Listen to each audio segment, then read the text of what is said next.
ಶ್ರೀ ಗುರುಭ್ಯೋ ನಮಃ ಶ್ರೀಕೃಷ್ಣಾಯ ನಮಃ. ಎಲ್ಲರಿಗೂ ನಮಸ್ಕಾರ. ಇಂದು ಆಶ್ವೀಜ ಕೃಷ್ಣ ಪಕ್ಷ ದ್ವಾದಶಿ, ಇದಕ್ಕೆ ಗೋವತ್ಸ ದ್ವಾದಶಿ ಹಾಗೆ ಅಂತ ಹೆಸರು. ಆಕಲತ್ರಿ ನಾವು ಎಲ್ಲ ಪದಾರ್ಥಗಳು ತೊಗೊಂಡಾವೆ, ಹಾಲು ಮೊಸರು ತುಪ್ಪ ಪಂಚಗವ್ಯ ಸಾಮಾನುಗಳು ಇದೆಲ್ಲ ತೊಗೊಂಡು ನಾವು ಎಷ್ಟು ಇಡೀ ವರ್ಷ ಪೂರ್ತಿ ಜನ್ಮ ಪೂರ್ತಿ ನಾವು ಅದನ್ನು ಅನುಭವಿಸ್ತೇವೆ. ಆದ ಕಾರಣ ಅದಕ್ಕೆ ಋಣ ತೀರಿಸುವ ಸಂದರ್ಭ ಇದು. ಆದ ಕಾರಣ ಇವತ್ತು ಗೋ ಪೂಜೆಯನ್ನು ಬೆಳಿಗ್ಗೆ ಮಾಡಬಹುದು, ಸಾಯಂಕಾಲದಲ್ಲೂ ಗೋಪೂಜೆ ಆದಷ್ಟು ಗೋಪೂಜೆ ಸೇವೆ, ಗೋವಿಗೆ ಬೇಕಾದ ಪದಾರ್ಥಗಳು ಇಲ್ಲ ರೂಪಾಯಿಯಾಗಿ ಎಷ್ಟು ಕೊಡುವಾದರೂ ಕೊಡಬಹುದು, ಅವರವರ ಸೌಕರ್ಯ ಅದು.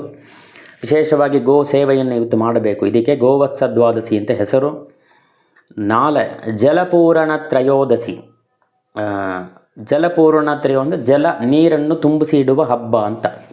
ಅಂದರೆ ನಾಳದ್ದು ಬೆಳಿಗ್ಗೆ ಬೇಗ ಸ್ನಾನ ಮಾಡಬೇಕು ಸೂರ್ಯ ಉದಯದ ಒಳಗೆ. ಆದ ಕಾರಣ ನಾಳೆ ಸಂಜೆಯೇ ಬಂದು, ಹಳೆ ಕಾಲದಲ್ಲಿ ದೊಡ್ಡ ದೊಡ್ಡ ಜೋಳ ತಪ್ಪಲೆ ಹಂಡೆ ಇದೆಲ್ಲ ಇಟ್ಟಿದ್ರು. ಇವಾಗ ಅದೆಲ್ಲ ಹೇಳಿರಿಯೇ ತಿಳಿದೀವಿ ಯಾರಿಗೂ, ಯಾಕಂದರೆ ಇವತ್ತು ಎಲ್ಲ ಹೀಟ್ರ್ ಬಂದುಬಿಡ್ತು. ಅದರಿಂದ ಹೀಟ್ರಿಗೆ ಪೂಜೆ ಮಾಡಿಬಿಡ್ತಾರೆ ಒಂದೊಂದು ಮನೆಯಲ್ಲಿ. ಹಾಗೆಲ್ಲ ಇದಕ್ಕೆ ಒಂದು ಕಲಸದಲ್ಲಿ, ಕಲಸ ಅಂದರೆ ತಾಮ್ರ ಹಿತ್ತಲ ತಂಬಿಗೆ ಒಂದು ತಟ್ಟೆಯಲ್ಲಿ ಅಕ್ಕಿ ಹಾಕಿ ಅದನ್ನು ಕಲಸ ಇಟ್ಟು ಆಮೇಲೆ ತೆಂಗಿನಕಾಯಿ ಇಟ್ಟು ಅದಕ್ಕೆ ಪೂಜೆ ಮಾಡಬೇಕು. ವರುಣ ಪೂಜೆ ಮತ್ತು ಗಂಗಾ ಪೂಜೆಯನ್ನು ಮಾಡಿ, ಮನೆಯಲ್ಲಿ ಗಂಗಾ ತಾಳಿತ್ತು ಅಂದರೆ ಅದನ್ನು ಒಡೆದು ಆ ತೀರ್ಥವನ್ನು ಅದಲ್ಲಿ ಹಾಕ್ಬೋದು. ಹಾಕಿ ಪೂಜೆಯನ್ನು ಮಾಡಿ ಮರುದಿವಸ ಬೆಳಿಗ್ಗೆ ಸ್ನಾನ ಮಾಡುವ, ಹೀಟ್ರ್ ನೀರು ಹಾಕಿ ಸ್ನಾನ ಮಾಡೋ ವೇಳೆ ಇದನ್ನು ಅದನ್ನು ಸೇರಿಸಿ ಸ್ನಾನ ಮಾಡಬೇಕು. ಆದ ಕಾರಣ ಇದನ್ನು ರಾತ್ರಿಯಲ್ಲಿ ಮಾಡೋದು ಹಾಗೆ ಅಂತ ಇಟ್ಟಿದ್ದಾರೆ. ಮತ್ತು ಇದಕ್ಕೆ ಧನತ್ರಯೋದಶಿ ಅಂತ ಒಂದು ಲಕ್ಷ್ಮೀ ಪೂಜೆ ಮಾಡೋದಕ್ಕೆ ವಿಶೇಷವಾದ ದಿನ ಅಂತ. ದೀಪಾವಳಿ ದಿವಸವೂ ಮಾಡಬಹುದು, ಅಮಾವಾಸ್ಯೆ ದಿವಸವೂ ಮಾಡಬಹುದು. ಈ 5 ದಿವಸವೂ ದೀಪಾವಳಿಯೇ.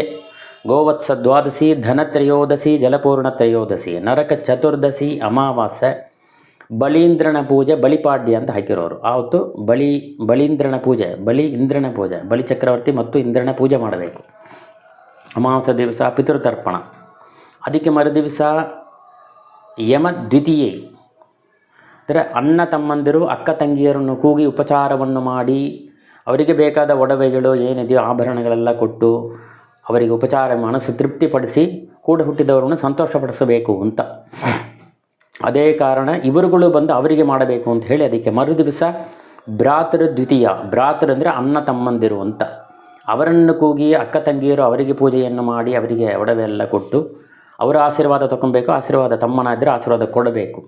ಎಲ್ಲ ಬಂದು ಕುಟುಂಬ ಎಲ್ಲ ಒತ್ತುಮೆಯ ಇರಬೇಕು ಎಂಬುದಾಗಿ ತಮಿಳಲ್ಲಿ ಹೇಳೋರು, ಕುಟ್ರಂ ಪಾರ್ಕಿನ್ ಸುಟ್ರಂ ಇಲ್ಲೇ ಅಂತ. ಅಂದರೆ ಒಬ್ಬರ ಒಂದು ಕುಟುಂಬ ಅಂತ ತೊಗೊಂಡ್ರೆ ಒಬ್ಬರ ಹತ್ರ ಮೈನಸ್ಸು ಪ್ಲಸ್ಸು ಎಲ್ಲವೂ ಇರುತ್ತೆ. ನಾವು ಎಲ್ಲದನ್ನೂ ಸೇರಿ ಅಂತ ತೊಗೊಂಡು ಹಾಗೆ ಹೋಗ್ತಾ ಇರಬೇಕು. ಅದಕ್ಕೆ ಈ ಹಬ್ಬಗಳೆಲ್ಲ ಇಟ್ಟಿದ್ದಾರೆ ಅಂದರೆ ಇದೇ ಕಾರಣ. ಹಬ್ಬಗಳು ಒಳ್ಳೆಯದು ಕೆಟ್ಟದ್ದು ಎಲ್ಲರೂ ಒಂದು ಮನೆಯಲ್ಲಿ ಸೇರಬೇಕು ಅಂತಂದರೆ ಎಲ್ಲರೂ ಮನಸ್ಸು ಒಂದಾಗಿರಬೇಕು ಅಂತ. ಒಂದು ಮನೆಯಲ್ಲಿ ಎಲ್ಲರೂ ಸೇರಬೇಕು ಅಂತ ಹೇಳೋ ತಾತ್ಪರ್ಯ ಒಂದಾಗಿ ಸೇರಬೇಕು ಅಂತ ಅಂಬೋದು. ಒಂದು ಸ್ಥಳದಲ್ಲಿ ಸೇರೋದಿಲ್ಲ, ಒಂದು ಸ್ಥಳದಲ್ಲಿ ಮನಸ್ಸು ಎಲ್ಲರದು ಸೇರಬೇಕು ಎಂಬುದಾಗಿ ಇದೆಲ್ಲ ಇಟ್ಟಿದ್ದಾರೆ. ನಮ್ಮಲ್ಲಿರತಕ್ಕಂಥ ಕಾಮಕ್ರೋಧಾದಿಗಳೆಲ್ಲ ಕೃಷ್ಣದೇವರು ನಿವೃತ್ತಿ ಮಾಡಿ, ಈ ಅಸುರನ್ನು ಹೇಗೆ ಸಂಹಾರ ಮಾಡಿರೋ ಅದೇ ಮಾದರಿ ನಿವೃತ್ತಿ ಮಾಡಿ ನಮ್ಮ ಎಲ್ಲರಲ್ಲೂ ಒಳ್ಳೆ ವಿಧವಾದ ಸತ್ವಗುಣಗಳು ಬೆಳಿಬೇಕು ಎಂಬುದಾಗಿ ಎಲ್ಲರಿಗೂ ಈ ದೀಪಾವಳಿ ಶುಭಾಶಯಗಳ ಮೂಲಕವಾಗಿ ದೇವರಲ್ಲೂ ಪ್ರಾರ್ಥನೆ ಮಾಡುತ್ತಾನೆ. ಎಲ್ಲರಿಗೂ ಹರಿವಾಯು ಗುರುಗಳು ವಿಶೇಷ ಅನುಗ್ರಹವನ್ನು ಮಾಡಲಿ. ಎಲ್ಲರಿಗೂ ನಮಸ್ಕಾರ. ಶ್ರೀಕೃಷ್ಣಾಯ ನಮಃ.